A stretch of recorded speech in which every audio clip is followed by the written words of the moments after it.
l'air, et chaque âme à l'intérieur de l'enfer le ressent dans sa poitrine. Lorsque la deuxième porte se referme, l'espoir s'effrite. Lorsque la septième porte se referme, c'est comme si le monde lui-même prenait fin à nouveau. Il n'y a plus d'échappatoire désormais, plus de portes, plus de prières sans réponse, plus de seconde chance.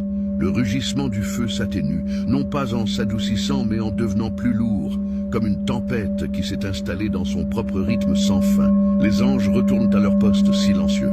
Les habitants de l'enfer ne crient plus aussi fort qu'auparavant. La rage s'est consumée. Ce qui reste est quelque chose de plus froid que... Le feu, c'est le désespoir. Le genre de désespoir qui ne crie plus, car il sait que personne ne répondra.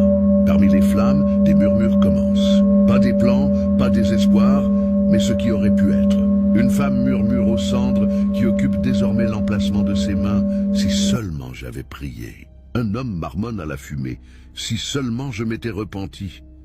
Ils ne se parlent pas pour se réconforter. Ils parlent parce que leurs regrets n'ont nulle part ailleurs où aller. Leurs esprits reviennent à des moments sur terre qui semblent désormais être de lointaines illusions.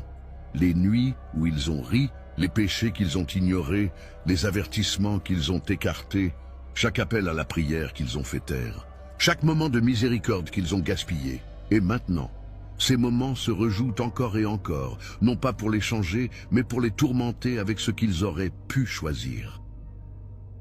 Puis vient la vision qui brise les derniers remparts de leur cœur. Au loin, bien au-delà des flammes, au-dessus du gouffre sombre de l'enfer, les portes du paradis brillent comme l'aube après une nuit sans fin. Leur lumière n'atteint pas l'enfer, mais elle est visible. Les habitants de l'enfer lèvent leurs visages brûlés et voient les croyants, reposant dans des jardins sous les rivières, enveloppés de paix, leurs visages rayonnant de joie.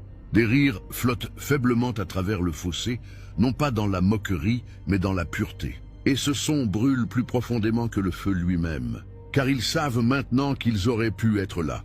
Ils en avaient la possibilité. Ils ont reçu les signes. Mais ils se sont détournés. C'est le désespoir ultime. Non seulement le feu, non seulement les chaînes, mais aussi la conscience que le châtiment n'a pas de fin.